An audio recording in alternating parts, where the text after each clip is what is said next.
my objectives. We all can read left to right. A group of words makes a sentence. But what I really want to do is I want to talk to you about what interdisciplinary versus transdisciplinary is. Most of you are probably STEMish. Okay, sorry to make up another word, but I'll make up another word. Most of you are probably STEMish or a STEME, and you don't even realize it.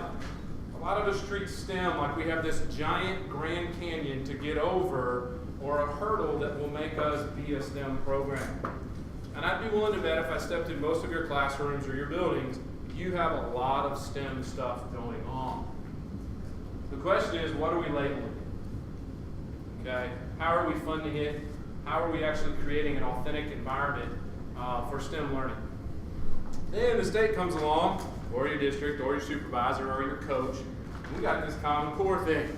We are going to hammer this down your head until you either have a really bad bald spot like me here, or until you're tired of it. Okay? So how do we bring those two together? And that's what we're going to talk about with authentic STEM learning scenarios. I'm actually going to make you participate in a little bit. Okay? My first thing, let me just say this. My assumption, or my belief of Common Core. Okay? I gave up being an intellectual property lawyer to be a teacher and a coach about 10 years ago. I am about as non-traditional teacher as you can think of. In fact, I joke on the first day of class that I'm not very teachery. There's never going to be an apple on my desk. I won't wear that really bad Christmas sweater, mainly because it doesn't fit anymore. But my point is, I came out of industry, I came out of intellectual property law, doing patents, copyrights, and all that kind of thing, into a classroom. And I'd be willing to bet somewhere along the way, all of you got into education or into a classroom or into your teaching job because it was a passion you had to make a difference. Okay? So let's see how some of those tools can go with that passion and see what we end up with. Okay? My belief of Common Core is this. It's our students' abilities to read for comprehension or understanding some piece of text. Of course, the buzzword is informational text. Okay? So that they can apply that knowledge when called upon to do later. PARCC testing, standards-based grading. Okay? In my case, we're going to talk about problem-based learning. Okay? So this idea that I can read, process, or move through some text to make meaning out of it, to synthesize it, all for the purpose of being able to apply it when asked to do so down the road. Is that an okay working definition for our 50 minutes we got together? Okay. Is that okay? All right. All right. So let's first talk about what is STEM. Okay. STEM is an integrated approach to learning. Guys, I've only got 12 slides in this thing. I apologize if you were expecting 97. Well, let's face it, it's Saturday of June, and we all can read. So I'm going to move through it quickly. Okay. Throw something at me if you need to slow down. I'm fragile. I fall apart easy. Be gentle. Okay. Should be a dynamic approach to learning. It should involve facilitation and assessment. Notice you don't see teaching anywhere there. Okay. Should support STEM career readiness. Ultimately, if you look at STEM education and Common Core, they share two overarching things: 21st century career, college, prep readiness. Okay. I'm going to throw some websites and resources to you really quick. Okay. One is BIE.org. It's the Buck Institute for Education. Tremendous resource on all three forms of PBL. But they've aligned themselves with the 21st Century Partnership to create those career skills in their teachings. What was it called? BIE.org. BIE? BIE, Buck Institute of Education. Yeah. Okay, don't sing BINGO, you know what's his name of. That's, I'll do that, to be honest with you. Okay, P21.org. See, we all can tell you how to get to corestandards.org, right? We know where that one's at. Cool. Let's talk about authentic stuff you can use in your classroom to get your kids 21st century ready. P21.org, they have a rainbow of skills. They actually just amended it, okay? If you look at it, we're going to talk about 6 habits of STEM learning and Common Core learning, and they mirror those 21st century skills. So I want to throw those to you. If you've got your iPad or something, feel free to head on out to those, okay? What STEM is not, and I apologize if I offend anybody with this, but in all my travels, I've delivered about 45 presentations this year, and I've seen all of them. An extra science or math class. We have all our sophomores doubled in science. Cool. It doesn't make you STEM. It makes your kids finish their science credits early. Okay? Strictly structured curriculum. There is nothing strictly structured about a real-world, authentic problem in the STEM community. Okay? Simply using technology in non-STEM classes, right? So everybody heard what just happened for Los Angeles, didn't we? Did y'all hear that? $30 million for iPads for 640 students, 40,000 students. Yeah, I can't even get the numbers right. It's amazing. Okay? It's also not for only talented and gifted schools. Okay? Before I jump, I'm going to give you quick demographics about my school because most of you are probably going, okay, this probably may or may not apply to me. I teach at a school that's 39.8% minority status. I teach at a school that is 37.2% economically disadvantaged. I teach at a school that has the highest percentage of Asperger's case in our district, and we're a district of 89 schools and 60,000 students. We also have the highest percentage of homeschoolers of any public school in our district. And we have over 20% of our population is coming out of non-traditional education into our school. We have no community school. We represent 14 high schools in Knox County. Okay? So we're bringing a bunch of students through a lottery, completely random lottery process. No testing requirements, no nothing. We have students on a second grade reading level, all the way to 2 kids that did pre-calculus at UT on their own this past fall, I guess technically. Okay? So we span the dynamic. We run about 59 to 41% male to female ratio. Okay? We have 35.9 that's on free and reduced. Some of that maybe didn't file forms. I know I said 36.2% economic disadvantage. We're at 35.8 free and reduced lunch. Okay? Sound probably familiar to most breakups, right? Okay. The difference is we're a magnet school with 329 students. We're going to go to 545 next fall. Okay? And every one of our students has iPads. Okay, back up before anyone throws anything. Okay? And I make no bones about that when I present. The iPad is meant to be a tool. It's not meant to be the end-all, be-all of education. And we deal with problems all the time. Okay? Texting problems in class on your phone. Well, we just gave them the device to do it. And now we're going to take it away. Okay? So how do you reach that dynamic while still trying to meet Common Core? Okay? All right. So that's kind of my quick layout of where we are to kind of frame some of where I'm coming from. So I want to introduce this term to you for transdisciplinary. Okay? Transdisciplinary. It's this idea of combining or involving 2 or more academic disciplines. That's interdisciplinary, right? How many of you guys do a word of the day in math class to help support ELA? Right? How many of you were the CLE or CTE teacher and you did the math problem on Fridays? Right? We put it up on the board so we could say we're supporting math TCAPs. Okay? We do a lot of that stuff. Okay? Have them read a paragraph in this class that's not English and then do an assessment for you. We do a lot of that. The challenge we're trying to move to with Common Core is to become transdisciplinary. And that's where all of your content lines blur together and you can't tell which content you're in. And if you compare that to the depth standards that Common Core asks you to give, okay, back to that simple definition again, of reading something for the purpose of comprehension to apply it when asked to do so later. It doesn't say read math, or read ELA, or read the Wikipedia article, okay, or read the newspaper. It says read text to make meaning to apply at a later date. You don't have to copy the Wikipedia definition. I put that in there because I don't know why, but it's there. Awesome, okay? I always make fun of my kids. Wikipedia is never a great source because it's editable, but the reality is, what do we all do? Okay, Google it became a cliche, not because it was only used once. Okay, so these are some examples of some strategies to be transdisciplinary. And you'll notice that the first 2 on the list look familiar to everything else we've heard on Common Core. Okay, I actually drafted this slide 2 years ago before Common Core was discussed.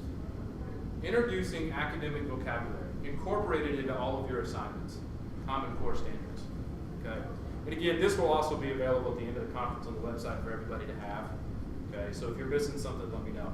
All right, a couple of things we do: facilitating versus teaching. The STEM course we have, we allow no teaching. In fact, we tell our teachers, if you're teaching, you're doing it wrong. Everything is facilitated. Having the opportunity to have a student know more than you do about a subject scares the daylights out of most of us. So we're educators, and doggone it, I'm the one on the stage. You ought to see some of our folks struggle trying to turn the control over to the students for inquiry-based learning. Okay? Curriculum paths. If we're going to ask you to do math skills or English skills or social studies skills or science skills, and that's not your forte, why are we not going to support you in that? So what we do is a curriculum path, and we change them randomly. Draw them out of a hat. You're partnered with an English teacher this week. Your job is to do an authentic PBL, any of the three, and I'll talk about the difference in a second, with that curriculum path and put it in place with your class. Okay? Just another simple strategy. So you'll see technical reports, some of those things like that, and we'll move on. STEM professionals in the classroom. I'll talk about that in a minute and how we create authentic learning. Okay? All right, so before I go on, here's what I want you to do. Try to turn so you got 3 or 4 people with you. Okay? 3, 4. 4 is probably the max. Okay? And what I'm going to do is I just want to give you a quick scenario. And I want you to do 2 things. I want you to identify all the possible course standards, not by word and number or CLE, but what course, what type of standard could be at play in this issue, okay? And then I want you to talk about how you could use it in your classroom. Okay? So I'll give you a quick example. If I was to talk about Asian carp, we have a significant problem in this country with Asian carp. It moved up to Mississippi. They're now sitting in the port of Chicago, and we're trying to use electronic nets to keep them out of the Great Lakes. Because if they get in the Great Lakes, they're pretty much going to destroy the ecosystem. Okay?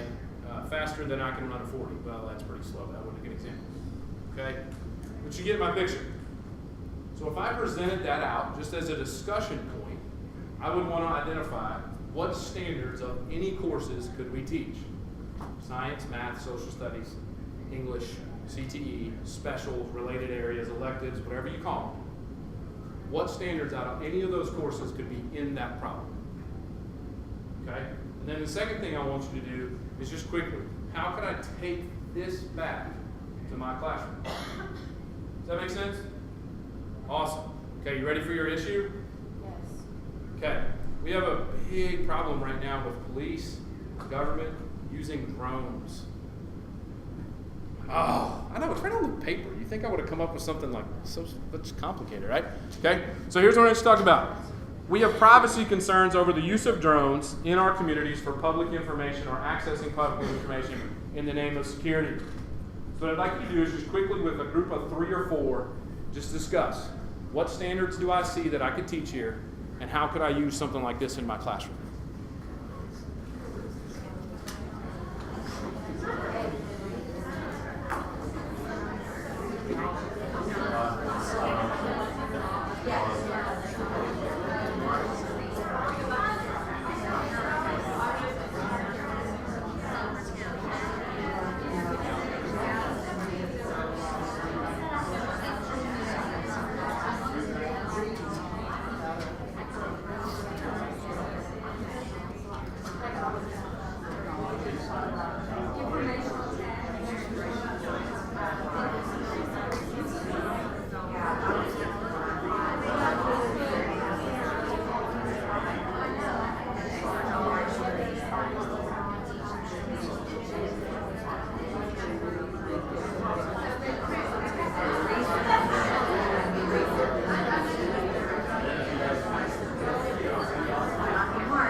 about 1 minute.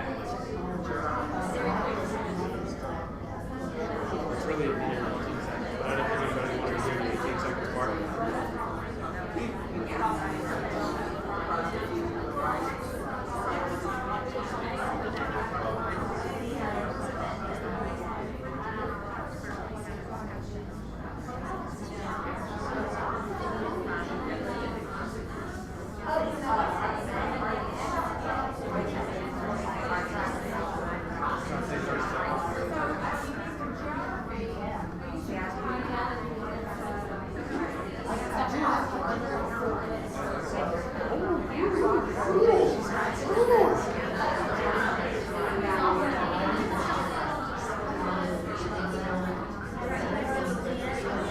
About 30 seconds.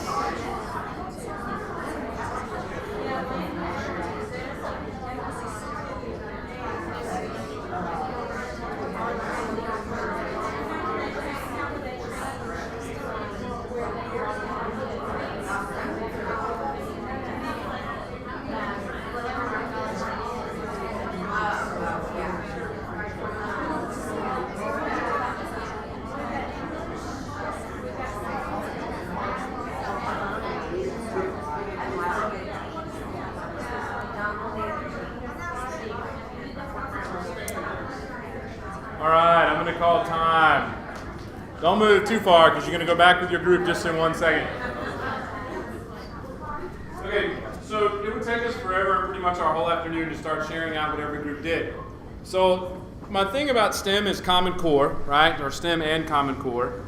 And what you just started is you essentially just initialized the process to begin your framework for a STEM scenario. I gave you the subject. What you've done is you've started your framework for a STEM scenario. We've outlined where we're going to pull our standards from, okay? Because the follow-up question becomes, well, I guess there's really two. What am I assessing? What am I assessing? Because that's really the take-back we all want, right? We've got to have that assessment. We've got to have that formative, in some cases, that summative piece that can prove we got that depth of knowledge where it's supposed to be. Now, I guess my second question is, how do I make this Common Core? So that's the framework to a STEM scenario. If I simply would have printed out the article on privacy concerns over drones and put it in front of each of you and asked you to read it, and then said, highlight the academic vocabulary from your course in that article, how far off from Common Core would we be? Not very, right? Not too far. Okay? So that's the foundation on which we got the STEM course. Okay? So I'm going to talk about the STEM course really quick, just to draw that connection back to Common Core and how you see those pieces fitting. Okay? It's available under course code, course code 9350. Okay? All 4 courses are approved under the same number. It's 9350 because it's called the STEM arm. 1, 2, 3, 4. Okay? There is a shift right now going on at the state. I do believe this may be getting ready to be shuffled under the STEM CTE elective. Okay, because they've renamed the CTE clusters. Some of you probably know that, don't know that. No, I do. Okay. There's a new CTE, they're going to concentrated career clusters, and one of them is STEM and manufacturing. Okay. I'm so sorry, I'm very confused. What do you mean STEM course, like where? A course where? So this is the course we teach at the LNA. We Okay, teach all that's 3 fine. years. Yep, and I'm going to go through and explain that now. Okay. I didn't want y'all getting lost in the shuffle of, really, he does that on an L day? What's an L day?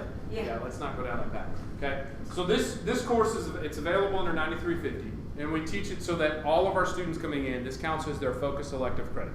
Okay, so they get their focus elective out of this. So they do STEM 1, 2, 3, and 4. Okay, freshmen come in obviously at STEM 1. Okay, STEM 1 is designed as a foundational course built off the D-School design process from Stanford, which is human-centered design, et cetera, et cetera. Okay. STEM 2 is STEM 1 on steroids. So in STEM 1, we do 4 to 8 day problem-based learning activities. In STEM 2, we do 12 to 20 day. They hit the ground running. Okay. STEM 3 is all about workplace readiness. It's all about ethics, technology transfers, entrepreneurships, workplace and career preparedness, presentations, you name it, resumes, we work through the whole gamut. Scientific research, validating your own results, participating in a science fair, and then a 6-week field experience for all of our students. Okay. STEM 4 is our year-long mentorship. Okay. It is a high school course. It's 9 through 12. There is some movement to push it to middle school. I'm in the process of working on that. And this past week, we started to pilot this approach for K through 5. We held a week's workshop with 35 K through 5 Knox County teachers to start drafting and sliding this down elementary. Okay. If we look at the learning standards for the course, when I did the research and put everything together, we wanted it modeled after Common Core. Next Gen Science is a little bit of a cuss word to some people. Some people would just really like to know what paper it's going to be printed on, if it ever gets printed, if it ever gets approved, so I won't spend much time there. So we have 4 distinct standards in the course. Synthesizing information to make meaning. Pretty common core-ish. Right? Extracting necessary information to solve a complex or relevant STEM scenario. Extracting necessary information. That's about as common core as it can be. Recognizing the impact that a STEM problem creates, ranging from ethics to culture to technology to economic impact to jobs to careers to skills, you name it. Okay? All right. And then 4th, being able to access or apply the necessary skills to bring about effective resolutions, problem solving, built off information, comprehension, and necessary skills. Each of the standards, okay, it's actually 4.5 pages long, and I didn't really feel like sitting here and reading that to you, are built standard 1 with all of its sub-standards right beneath it. Okay? So just like Common Core has a standard, and then as we build the depth, you move up grades, it's the same exact thing. It's listed as STEM 1, 1.1.1, 1.1.1.2. When they go to STEM 2, it's the same standard at a different depth. Okay? So standard 2, I think, is ethics in STEM. STEM 1 is ethics in STEM. STEM 2 is ethics in STEM. STEM 3 is ethics in STEM. And it's just built at the depth, and the students have to prove the standards at each one. Okay? And I'll talk with you guys more about that. I don't want to lose you ever in the weeds just to discuss the parts of the course and how it aligns. Okay? So that's the course. Okay? So how does that tie back to what we had you do with the drones? Okay? So how do we use problem-based learning? How many people have heard of PBLs? Okay? Just if we got show of hands, let's take our hands down when we're most common. Project-based learning. Okay? How about performance-based learning? And problem-based learning? Okay? Hands change when it gets to problem-based, right? So performance-based should be the completion of some task or skill or scenario to prove mastery of a content or a subject matter. Project-based is a culminating issue or a culminating project to prove the student understood a process. Problem-based. Problem-based is authentic STEM learning. It's also Common Core. Problem-based learning is where the student is in control, not the teacher. We have some control over the parameters. Okay? I'll talk about that in just a second. It creates relevance for students. It's going to help you control your grouping. It's also going to help you look at the positive and negative outcomes of technological resolutions. It's also going to lead to an open-ended environment where students will excel at their strengths and not be intimidated by their weaknesses. Okay? So problem-based learning, and the largest difference between the other two, is we give them an authentic scenario and have the students turn loose to solve it. We don't control the outcome. We don't control the solution. We don't control the delivery method. We do 2 things based on our focus group. There has to be a presentation element at the end of every scenario. Whether it's a prototype, whether it's a presentation using Keynote or PowerPoint, whether it's a written document that's then produced, whether it's a science fair symposium that we do, whether it's a gallery walk where we get all our students up and do peer reflection across the board on what certain things are, doesn't matter. There has to be a communication presentation element of their solution. What they got and how they got there. I'm famous, math teachers, I apologize. I'm famous for saying, I don't care if you know that 2 + 2 is 4. What I care about is, do you know how to get there? And once you've got there, do you know what to do with it? That's what true 21st century skills will lead us to. You think I'm kidding? I hate to say this. Go to Sonic on a Friday night. If your bill is $10.98, give them $11.03. See if you get a nickel back or 5 pence. Okay? It's tough. All right? So what we do is we use STEM professionals. Okay? We bring STEM professionals into our building. Part of my job, I grew our database this year from 4 students up to, or 4 professionals to 198. In fact, the final we used in every course this year, STEM 1, 2, and 3, because we didn't have seniors this year, was done by a professional. Holy cow, right? You mean you did 25% of their course grade through a professional and not the teachers? Absolutely. Now, we don't take the teachers out of it totally. We create a template, and I have it available for you if you want it. We have a template that the teachers and the professional complete together. We have a company, for example, S&ME Inc. in Alcoa, Tennessee. Their branch is their highest grossing branch out of 12 branches in the country. Wrote a project for an urban stream project for our STEM 2 students to do. And through that relationship, they got 80 samples donated and tested. Ended up being about a $4,100 donation. But they invited us into their office. They sat with a group of 5 teachers for an hour and a half, drafted the problem. The teachers provided the course standards, just like y'all just did 5 minutes ago. You outlined standards. That's the starting point. They identified the standards, filled it in a template.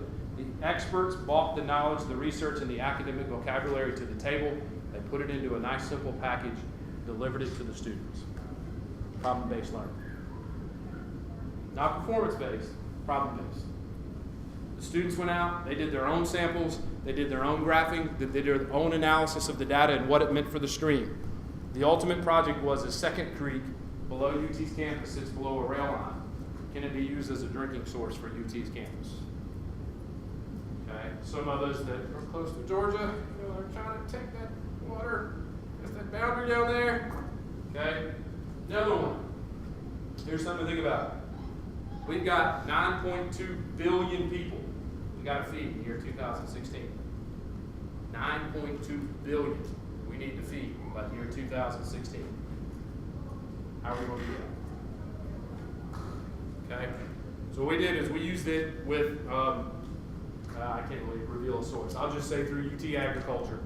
Okay, there's a company called Monsanto. Has anybody heard of that one? Realized that was going to be the most offensive thing I said all day, but okay. Okay, so some of you probably have heard of it, the GMO, the process of the genetically modified organism. Okay, well, we use that in our class to talk about the ethics of cloning and where that fits and how we use it in there. Okay, all right.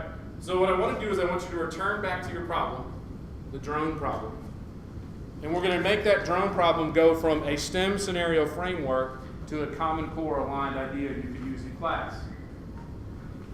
Okay? I want you to do 2 things. Academic vocabulary and how would you assess? What assessment would you create for the privacy issues with drones? Okay? And I'm going to pull the website. Why am I going up here? The computer's over there. Okay? I'm going to pull up the website with the article for you if you guys really want to see it. My original plan was going to be to have all of you read the article and then actually process it for the text.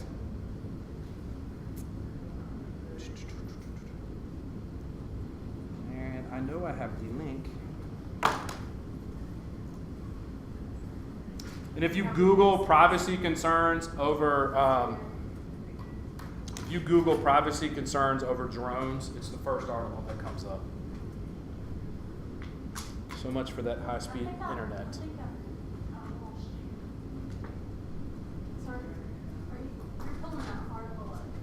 Yeah, I'm going to show you where this project came from. I was going to have everybody read it, but it's got some length, and with only 50 minutes, we would have taken 30 of our time to read the article, identify the vocabulary, and identify the standards.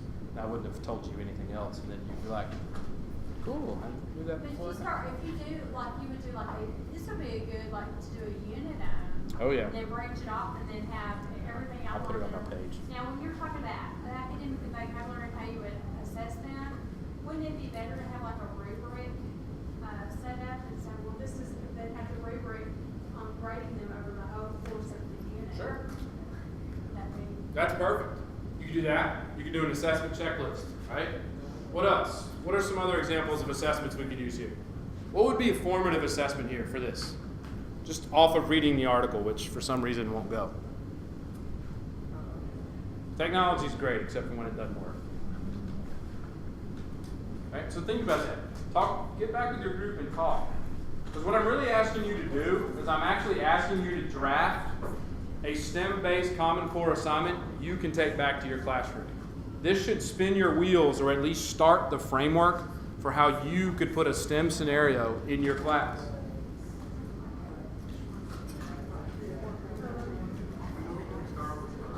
And I encourage you, start with the end in mind. What's the deliverable? What would you ask them to prove here?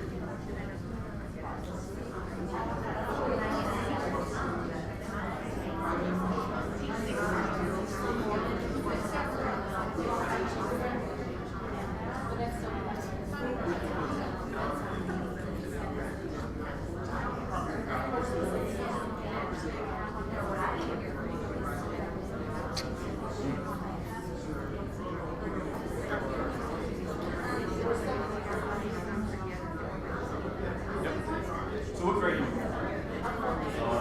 Fourth and third? Okay. So are we probably going to spend a lot of time about fourth and third grade? Okay. Well, what about in fourth and third grade? Do we have geography standards? Right. Oh, we have constitutional law, geography standards, mapping, GIS, be able to read a map, identify my community on the map. We also could move over here to a cultural side of some of this for common core and say, all right, it's verified. So I was going to have everybody reading the article and processing it. But, just, some of those parts and pieces. How do you feel about it?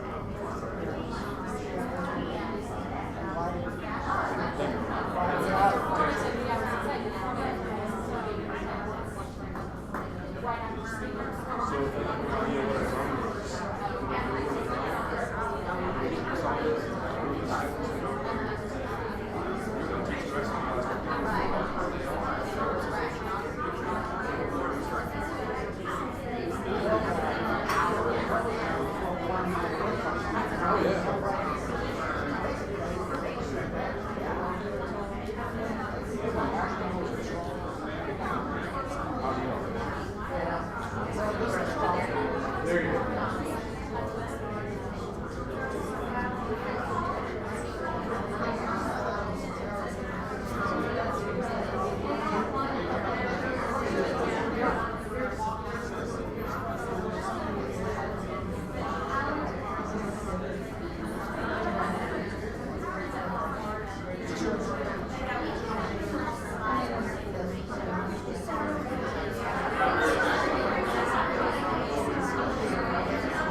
Notice how I pour my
All right, I'm going to give you about a minute just to wrap up your current thoughts.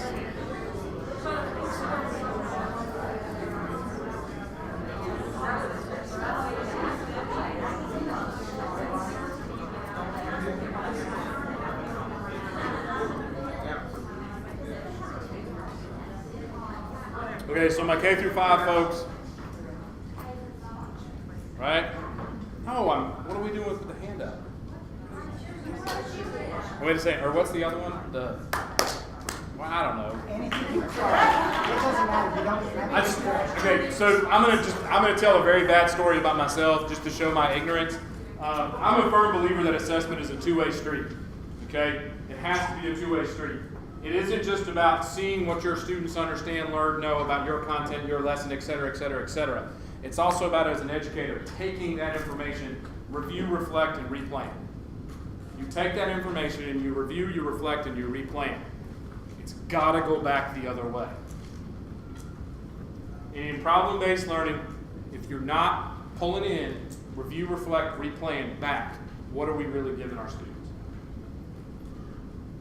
Okay, and I apologize. We did this with K through 5. And man, I did not realize how hard it really is to be smarter than a 5th grader. I struggle because here I am, I'm all jazzed up and I'm going, you can picture me and my hyperactive self, and I'm sitting there going, yeah, you can do this, and you can do this, and you can do this, and you can do this. I have 2nd graders, Mr. Smith. I learned so much about those teachers that week. I was just having a conversation with my librarian folks back here, right? Okay? They get to pull across all of your grade levels to find resources, projects, and skills for all of our grade levels. Okay? So I apologize if I'm talking like I'm up here at a high school project. It's the only thing I know. Please forgive me. But again, I'll talk here in a minute about how to scale that down. Okay. So really quick, what are some examples of assessment we can use here? Just shout them out. What did we come up? What's some examples we could do for assessment? Rubrics. What else? Checklists. What else? Do what? Presentations. Quizzes, spot checks, journals. Okay. Debates. Debates. I like that one. So how many of you think your students would know what a drone is? I already know what it was. But we've got rubrics, we've got assessment lists, we've got checklists, we've got presentations, we've got debates on a subject our kids may or may not know about. What about a jigsaw? Who's going to jigsaw that research out? I'm going to steal our little idea we came up with over here, right? Have a group of our students Google drones. Buy some straws and some marshmallows. Cost you $3. Have them do the research and make the best model they can of a drone for the students. And do it on day one. Everybody knows what we're talking about, what we're dealing with. That was for 3rd and 4th grade. I think we came up with that one. Right? What would my rubric assess? It's easy to shout out, right? We can say rubric, we can say checklist, we can do all those parts, pieces. But how do we actually get that in their minds and in their habits and their mindset of how they work? Okay? And what we've committed to is 6 habits. And it doesn't matter. You can use these 6 habits at your school. You can call them mindsets. You can call them learning approaches. You can call them whatever you want to call them. Okay? How many of you have been through cognitive coaching? Excuse me. What about adaptive schools? I encourage you to tell your districts about cognitive coaching and adaptive schools. Okay? Both of them are tremendous resources. And what they deal with is they deal with the mindsets or approaches to learning, not just the learning. Okay? So we took all this information and funneled out all these things from our focus groups, from our employers in our region, et cetera, et cetera. Okay? I am going to throw a stat at you. I live in East Tennessee. I live in Maryville, which is below Knoxville. Okay? And in East Tennessee, the STEM professionals, okay, so anyone in an identified STEM career, 56% are at retirement age. Keep in mind, everybody's talking STEM, STEM, STEM. We need STEM. We need a STEM workforce. STEM's the key to our economy. STEM is this, STEM is that, STEM is this. We're talking about K through 12 in a society where their workforce they live in, 56% is already at retirement age. Excuse me, I'm sorry, but I'm working in a district where STEM is never mentioned or talked about. Okay? And I've been teaching science for 10 years, and everything I go to for 10 years has been STEM, STEM, STEM. When I go back and talk it, it's shoved. And I'm actually going to talk in a minute about how to leverage 3 programs that will put STEM resources in your district for free, and it might help you change some of that mindset. And I'll talk with you afterwards too about some of that stuff. You said something about cognitive coaching? Yep, cognitive coaching. What's the other one? Adaptive schools. I mean, you better heard of Rick DeFore? Yep. PLCs in Chicago, right? If you want to learn anything about a PLC, you go to Rick DeFore in Chicago. What about your PLN? Kind of ties to that question. Okay, my PLN is my professional learning network. And I do it all on Twitter. Yeah, the kids love hashtags, but so do I. Hashtag STEM stars. You'll have access to all of the resources we presented to those 35 elementary school teachers last week. The Padlet wall, again, I could keep going and going and going. And I won't overwhelm you with a lot of the details. Hashtag STEM stars on Twitter. You'll pull every resource and everything we presented last week to those 35 elementary school teachers. Okay? Adaptive schools. Was that other one? STEM stars. Hashtag STEM stars. Hash, H-A-S-H. The pound sign. Pound sign. Yep. Oh. Twitter. We'll talk about Twitter in a minute. If you didn't go to Children's presentation this morning, he's actually my assistant principal. So, anyways, so listen, I'm going to talk about these because I know I'm running out of time. So these are our 6 habits, and we've identified these as the necessary habits for a 21st century worker. Okay? And a lot of people say, hey, it's awesome to talk about your STEM course, but how do you get STEM in English class? Okay? We went with the opposite model, and instead of bringing English to STEM, we're taking our STEM course to our English class. And we're doing it through these 6 habits. So our English class, our juniors, their year-long project this year was to design their own STEM middle school from beginning to end. Drawings, policy meetings, public hearings, advertisements, you name it, from beginning to the end of the year in AP English, they designed a STEM middle school. Okay? How do we do it?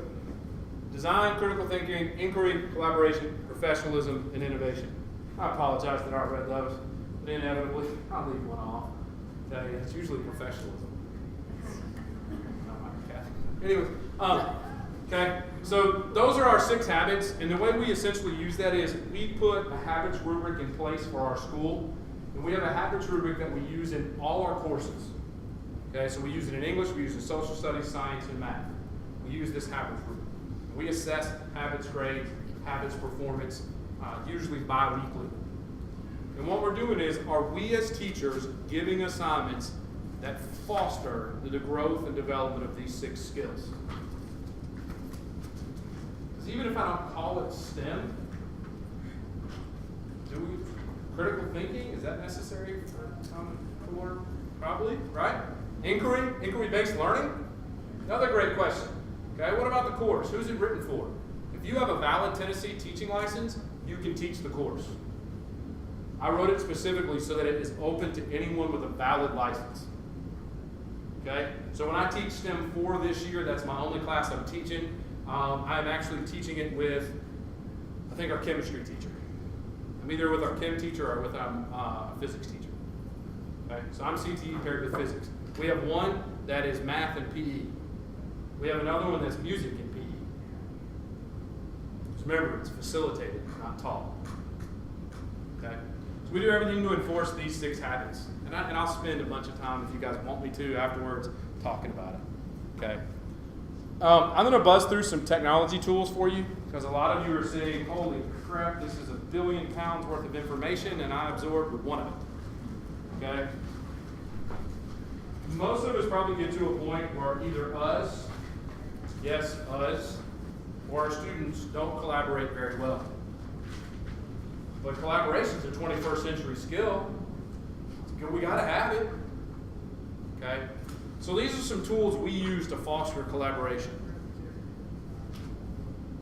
The side note to this is it creates accountability. Okay? Evernote, how many of you use Evernote? I encourage you. It's free. It syncs across any platform. It's web-based. I use it on my iPhone, iPad, MacBook. I have PCs in my lab at school. Evernote's available everywhere. The tools that are available through Evernote can change the way you do stuff. Okay? I do the design process in my CTE classes. I have them submit the design process portfolio through Evernote to me.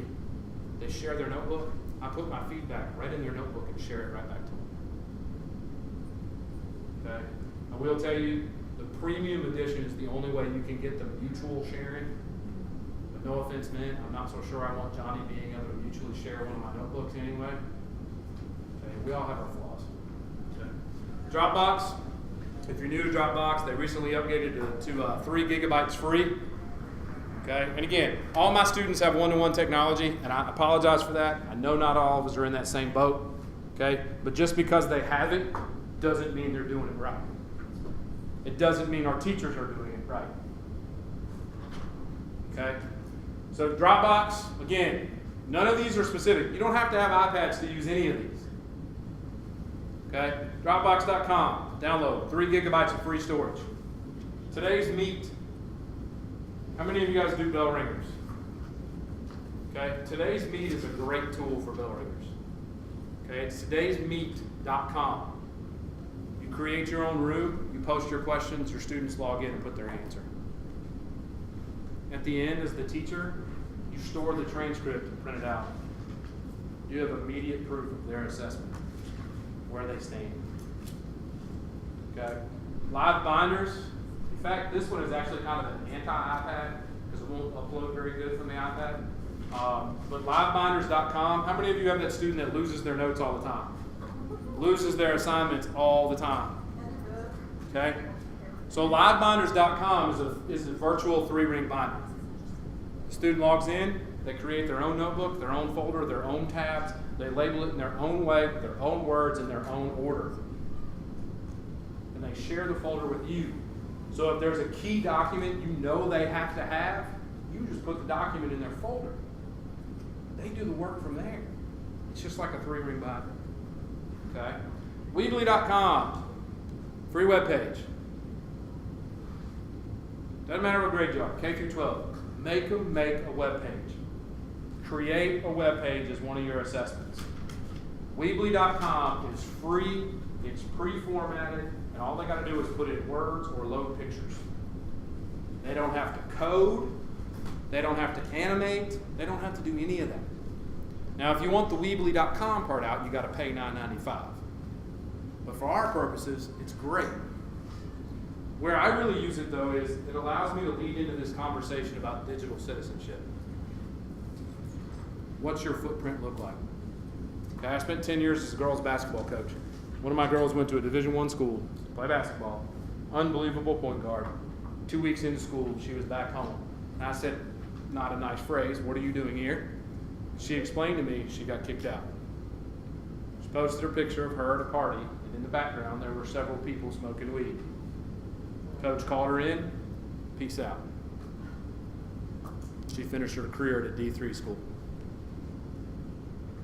Our kids, when we get them in high school, they're fooling themselves if they don't think admission officers check Facebook. College coaches check Facebook. They coach Twitter. If you don't believe me, ask Michigan State. They just took a kid's scholarship away because of a rap video he posted that was laced with one F word after another.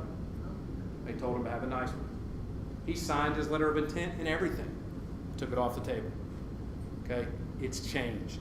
The digital world we live in and the citizenship has changed. So I use it to introduce that lesson too. Bamboo paper, sketchbook, and Google SketchUp, great free resources for drawing. A lot of times we talk prototypes. I don't have money to make prototypes. I don't either. Because we spent money on iPads instead of materials. But they could draw. And they could present. Edu-Creations is, I can sit here and go forever and ever, and I probably shouldn't. I know that was what Tim did earlier. Edu-Creations and Show Me are two other ones for the iPad that are phenomenal. They turn your iPad into a smart board. Okay? What was the second? Show Me and Edu-Creations. EDU Creations.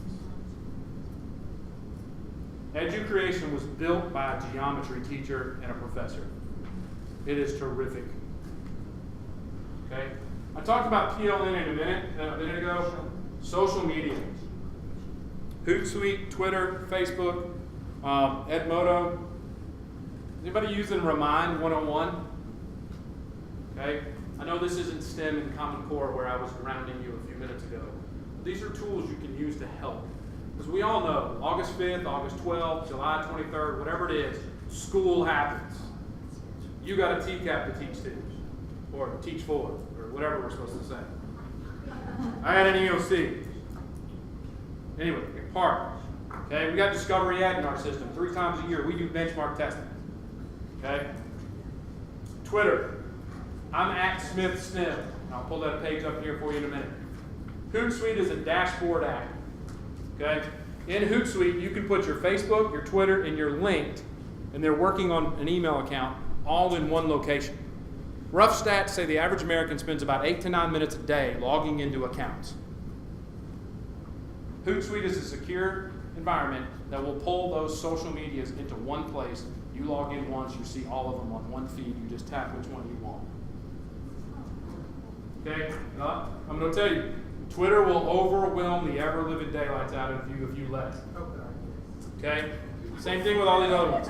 If your district isn't using Edmodo, I encourage you to have your IT person talk to them. Edmodo is Facebook for education. Edmodo is Facebook for education. You want to talk about some of the assessments we just talked? You post them in your Edmodo class page. Your kids and your parents can access them. You can also send notifications home through Edmodo so that mom and dad know Johnny got that quiz today. It's Friday.